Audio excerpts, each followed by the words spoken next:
Okay, so let's get straight on with consideration number one, which is progress. Asking you to think about the progress that you've made over the course of the first year of your PhD. So what I've got here on this slide is a nice visual metaphor for you. This is a picture of a lifeboat, and these are therefore people at sea. And I think it's worth recognizing that for many people, the first year is a time where it can be difficult to really feel a confident sense of progress. For most people, the work that was done putting the proposal together, and potentially the work that was done on the masters, which may be very relevant to all of the PhD work, has been consolidated, but also in many cases picked apart, dismantled, seen from new perspectives. New reading has been done, new ideas have occurred. And in fact, one of the really common things that we get asked when we do these sessions is, well, what happens if in the course of my first year I haven't really done what I said I was going to do in my proposal? Well, the first thing I want to say is that's pretty normal. And in fact, I would go so far as to say, if you really had started off this year with a plan and spent the whole year delivering on that plan and not finding out anything new, opening up new lines of inquiry or new paths that you could explore, that would be quite a disappointing way to carry out research. But don't take my word for it. I've also got a quotation for you from one of the PhD examiners. And you can see here that what was said was, the first year is always to a significant extent about exploration. Students can, and here's that metaphor for you, students can often feel a little at sea in the exploratory phase, whatever the reassurance given by the supervisor. So I think it's important to recognise that for many, many people, the first year is a time where they're not always 100% able to tell themselves what they've achieved. And so what I wanted us to do was an exercise which will enable you to do a quick bit of reflection on your progress so far, and also an opportunity to learn a technique called free writing. And free writing is an incredibly useful tactic, if you've not come across it, to help you clarify your thinking, to be more productive as a writer, to shape writing plans, to deal with writer's block. And it's really, really the kind of thing that I wish I'd learned much earlier in my PhD.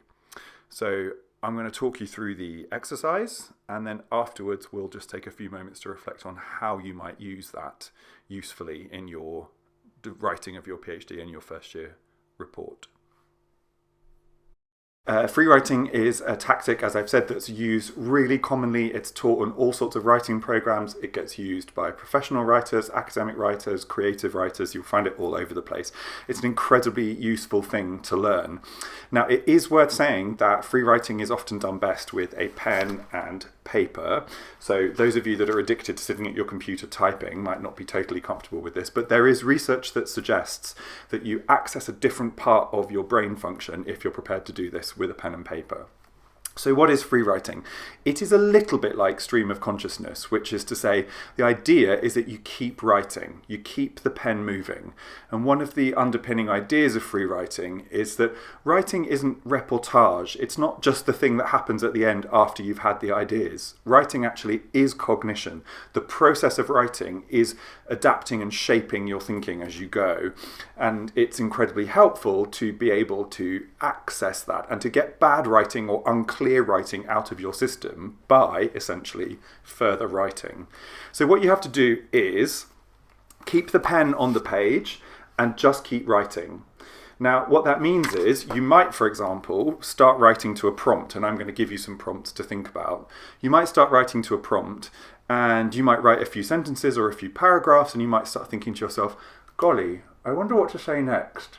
And it's that moment when you put your pen up in your mouth, maybe, and look away, and you essentially disconnect from the page. That's the moment that we're looking to overcome with free writing. You keep writing. So you might want to write, and then ... and then ... Or if whilst writing it suddenly occurs to you, oh, I must remember to put the laundry on, you could write, I must remember to put the laundry on, and then keep writing and keep the pen moving. The value of this exercise is that you must keep writing, and you should do this usually for a minimum of 10 minutes.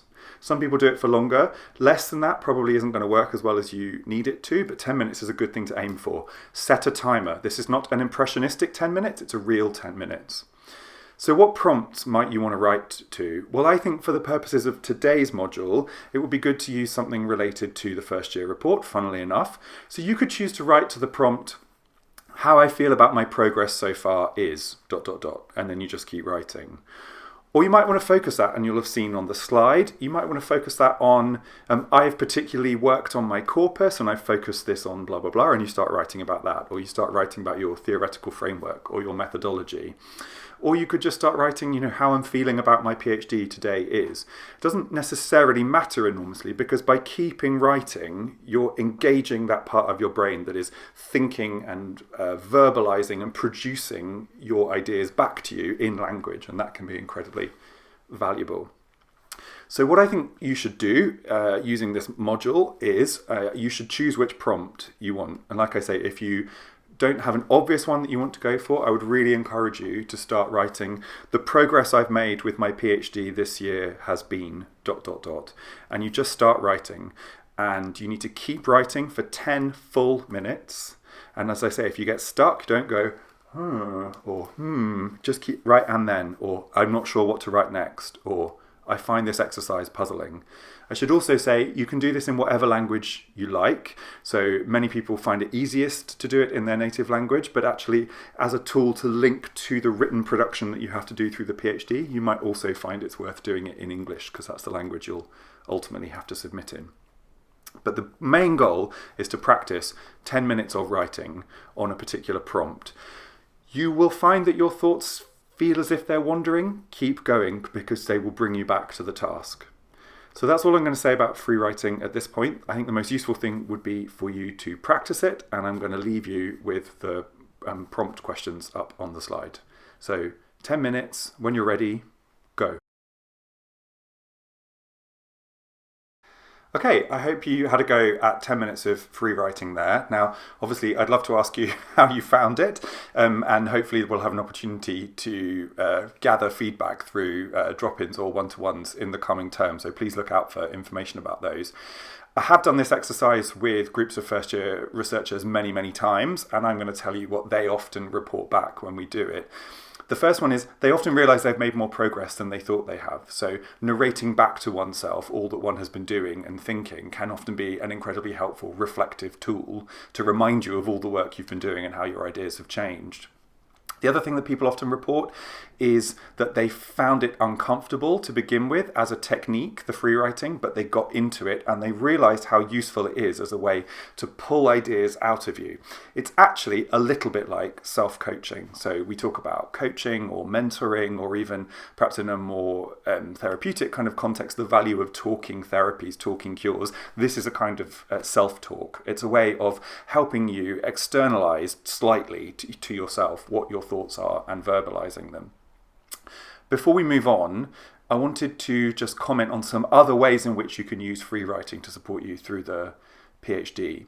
So I wanted to give you two examples that I used when I was writing up my PhD and that I've carried on using in the years since then. So the first one is that experience that we all have of something which might feel like writer's block, or often sometimes is just closer to that feeling of looking at the computer and feeling stalled. So writer's block I think of as something more profound, a real inability to get started. What actually a lot of people really are describing is that they've got something on the page and they're not that confident with it, or they can't see where to take it next. It's that moment when halfway through a sentence or a paragraph you are looking at what you've written and the cursor is just blinking at you going, you don't know what you're writing about, you don't know what you're writing about. Now I would say that's the moment to move away from the computer and think about doing some free writing. And the most straightforward thing you can do is to look away from the monitor, or switch it off preferably if you can, get your pen and paper out and write to the prompt, what I'm trying to say is. And it sounds really silly, but actually it's incredibly valuable. Something about that moment where you say to yourself, I'm writing this on a piece of paper, so this isn't actually going to go into the thesis, so somehow it's not real, and I'm not going to show this to anyone, this is just for me. And it doesn't matter what I write. I could swear if I want to, or I could drop in words from other languages that don't make sense to anybody else. That can be incredibly helpful, but it's that idea that you get bad writing out of your system by writing, because writing is thinking. It's a cognitive process. So that 10 minutes of free writing is often hugely clarifying. Now, it might show you that you're not ready to write that thing that you're struggling with. It might be that you can clarify that there's something you need to help you. More often than not, actually, I found that by the end of 10 minutes of free writing, I knew exactly what I needed to put on the page, and it was in there somewhere and I could get back to it. But I didn't have that awful moment of the computer kind of looking at me going, you don't know what you're doing. And that feeling of being stalled in front of a blinking cursor, I think, can actually be quite paralyzing for a lot of people, and it certainly can be distracting. So that's one technique for free writing. The other one that's really important that I learnt through some professional writing skills training that I had the opportunity to participate in as a graduate student is how crucial it is to know the difference between the different stages of writing. And the one that I found really hard was that I think probably, if truth be told, I'm not a natural writer, but I'm a really keen editor. And what that meant was every day I would get to my computer, and this is also particularly when I had a deadline coming up, like writing up or something, and I would often think that the most useful way to get into what I needed to write was to reread what I'd already written. And that was meaning that what really was happening was I was usually spending the first hour, maybe even longer, sometimes half a day even, editing what I'd already written rather than producing new text. So there's a lesson in there for me which was around really understanding the difference between producing and polishing and seeing those as separate parts of the process. But also I started using free writing as a technique to support me in doing that. What I would do is at the end of the day, when I was shutting down the computer or before I left the grad centre or the library, I would open a new page. And I have to say this time I did just type it rather than do it by hand because it was there. But nevertheless, the idea is the same. I would open a new page and I would free write something along the lines of what I've been writing about today is, or what I need to remember to write tomorrow is. And I would free write probably for less than 10 minutes, to be honest. But it was just a way to get something down on the page that was my way of saying to myself when I got there the next morning, this is what you need to be thinking about. This is what you need to write about. And my rule that I set myself was in the morning when I was sat down to write, I was only allowed to reread that little prompt that I'd left myself in a free writing form, because I needed to be focusing on producing text in those hours that I'd set aside for writing, because I was always going to leave time to edit later. And in fact, one thing that I did learn to do when I had a more substantial piece of work, so when I had several chapters basically, was to never try and edit in the afternoon what I'd written in the morning. So I would actually try to edit a chapter that wasn't the one I was writing at the same time, because it helped break that tension where I was trying to polish what I was also producing. So recognizing that editing is a phase you will get to can be incredibly, incredibly helpful. So those were my two free writing tactics. What I'm trying to say is, in order to evade the tyranny of the blinking cursor and the before going home, this is what you need to be focusing on tomorrow, or this is what you've been writing about today, as a way to get me more quickly into producing words the next morning. Now that also was because I write better in the morning, which was a thing that it took me a long time to learn. But I would suggest that free writing is something that will hopefully have helped you today think about the progress you've made, but is also a technique that I really strongly encourage you to practice. And the process of putting the first year report together is a really great time to be trying to embed good writing habits that will carry you in good stead as you go through the rest of the PhD. So back to the slides. So element 2 that we said we were going to look at, the second consideration in this section of the presentation, is the extent to which you might have formulated your project as a research question. Now I want to acknowledge that in some disciplines this is absolutely normal, de rigueur. It would be part of the way you would have described the project right from the start. The question I'm looking at is blah, blah, blah. And in other disciplines it's less common. It may very well be the case, particularly I'm thinking here in some of the arts subjects and some of the humanities subjects, that you're more likely to be describing your project in terms of what you're focusing on, what you're interested in, what you're exploring, what you're investigating. And it's not necessarily formulated, as you can see on this slide, as a question and answer. So it's certainly not my intention to say that if you're in one of those disciplines where that's not the norm, you're going to have to start describing what you do in terms of a research question. I think what you actually write for first year assessment, for your supervisor, for journals, should conform to what is normal in your discipline. But that doesn't mean that it wouldn't be a useful exercise to ask yourself, do I have a question? And if so, what is it? Now, one of the exercises that we often get people to do is to interview each other about their research question, and specifically to try to dig a bit deeper into why you have chosen the question you have chosen. So you can see on this exercise slide here that one of the things that can be incredibly useful is to get someone to ask you why 5 times. Now, you can read the slide, and you could certainly consider, through a phone call or a video call, actually practicing with this with someone and then swapping around so you can do it with each other. But let me just explain broadly how it might work. So if someone were to say to me, what is your research question? And if I were thinking back to my PhD, I think I could probably say, well, I was looking at the representation of the senses in the fiction of Thomas Mann. So the idea then is that the person who's interviewing me is looking for a hook or something they can pick up on in what I've said, so then they can ask why again. So why are you working on the senses in the fiction of Thomas Mann?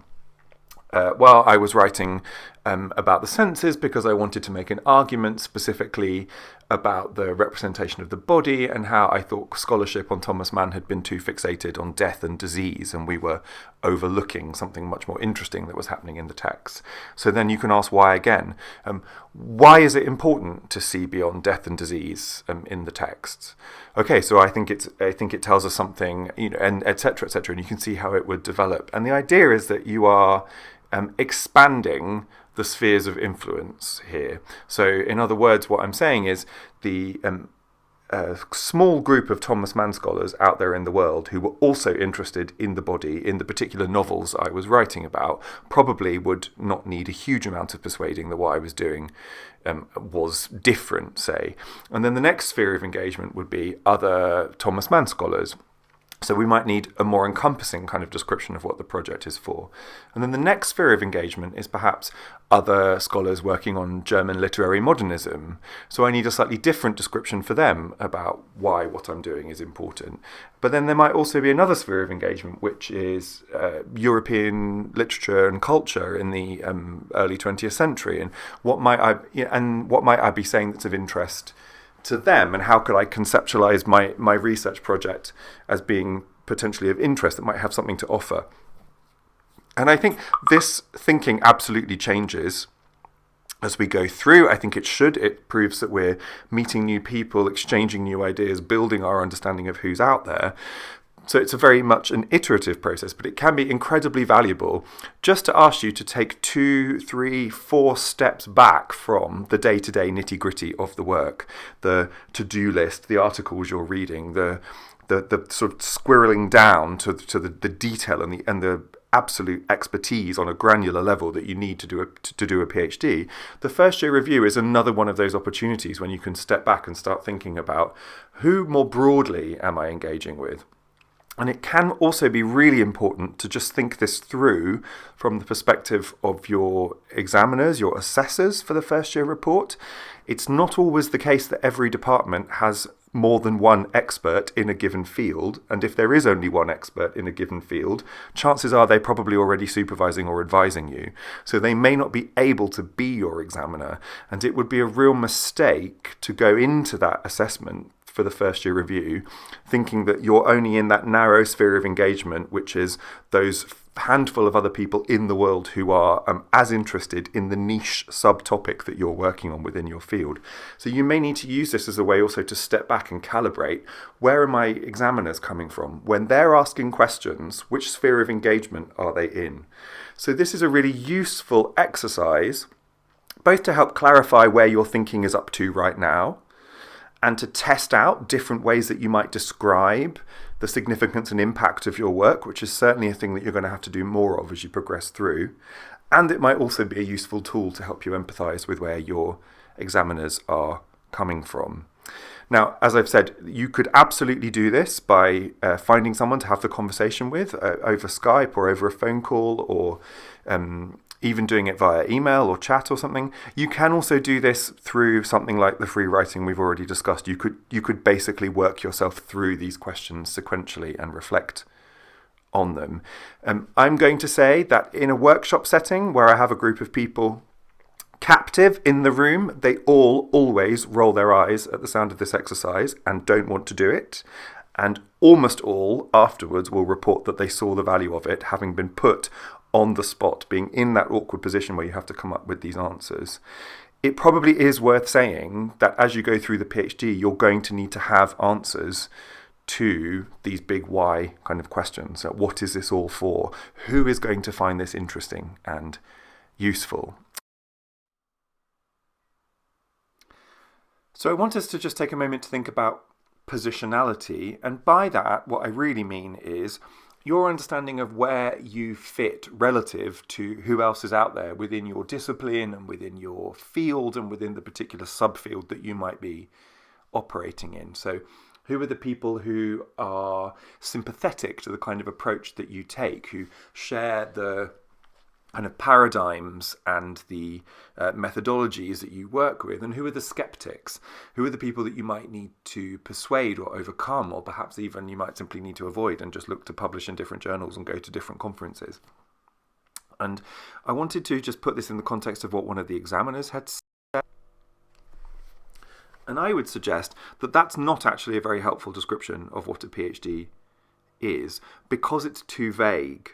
And what I've got on this slide is a quote from a director of postgraduate studies at the University of St Andrews, who I did some work with. And he says that he teaches his PhD students that what a PhD really is a responsible intervention in a particular highly specialised debate. And I think there are two particularly valuable insights that he's giving us here. The first one is around responsible intervention. So the responsible element is why we do the literature review, why we spend the time to find out what else is out there, why we go through ethics approval, and that's rigor. I think that we're producing good quality scholarship, but also that one is intervening in a particular highly specialized debate feels to me very important, because it's more personalized than the idea of a contribution to knowledge being somehow this abstract noun. Here what it's saying is, who is out there, what are they debating, and how do you want to make a contribution to that debate? And it seems to me that that's a much, much more helpful way of reflecting on one's progress. And so you can see what we were talking about, the research question, exploring the why at different levels of engagement, and then thinking about reflecting on one's positionality and where you think your emerging identity as a scholar is getting you to. That is what enables you to say that you are making a responsible intervention in a particular debate. So in other words, how would you describe, in your own words, what is the real key debate that you want to intervene in? And how are you going to frame your intervention? Now, NACB, you can see Need, Approach, Conclusion, Benefits, is actually a model from a grant writing tool that was developed by the American Anthropological Association, and I've just expanded it ever so slightly here. Now, these are prompts for you to think about, and you could discuss these with a colleague, you could do some free writing, you could go for a walk and have them in your mind, whatever works for you. But I would encourage you to think about what specifically your research question is. We've discussed that. But then also, why do you think we need an answer to that question? This is a variation on the why exercise. What can't we do or don't we know at the moment, and why is that bad? So mind the gap. You can't just say that this has never been done before and assume that that proves it needs to be done. But you could say that we don't know how to do something, and not knowing how to do it is problematic, and therefore you're going to try to come up with an answer to that, for example. Approach, this is methods then. What are you going to do? How are you going to find an answer? What resources are you going to use? What fieldwork are you going to do? What corpus are you going to draw on? Are there particular techniques that you need? And then moving on to what do you expect to find? What will your answer look like? Now, it may be that the work that you're asked to submit at this stage includes quite a detailed thesis plan and quite detailed commentary on where you think the project is going to take you. It may be that that's lighter touch in the paperwork and it comes through more in the viva with the examiners, but nevertheless you're going to be asked to predict what you think your PhD is going to come up with. And then crucially, and this is where the people come in, the debate, and the positionality, who's going to care about this? Who is going to find your answer useful? And the bit that I think almost everybody overlooks is, and how will they use it? So it's all very well to say that there are some people out there and you can tell me why you think they should care, but what is it specifically you think they should or could do differently once they've found out what you're going to produce through this PhD, through this research? Now that clearly takes a lot of time, and at this early stage in the project I don't expect that you're going to have answers that you will ultimately stick to at the end, but that is worth considering because that's really what we're aiming for with a piece of doctoral research, is that you will have produced a responsible intervention, a rigorous, thoughtful, engaged piece of scholarship. You will know who is out there and what debates they're having and how you want to make an intervention into that debate. And you will also then be able to tell them what you think the benefit of your intervention is and how and why you think they should be able to make use of it. Okay, so thank you for watching to the end of this second video in the module, where we've looked at some particular considerations that can influence how first-year researchers at this pivotal phase feel about the progress that they've made, around the way that they're clarifying what their intention, their purpose, or perhaps their research question is, around their understanding of their emerging position as a scholar within a particular sphere of engagement or within a field, and finally around how one might start to shape the idea of a responsible intervention, something which is not just an original contribution to knowledge, but is also a particular contribution or an intervention into a particular debate. In the final video, we're going to look at some advice from the PhD examiners who I've been quoting on the way through related to the written work and the oral examination. So I will see you over on video 3 shortly.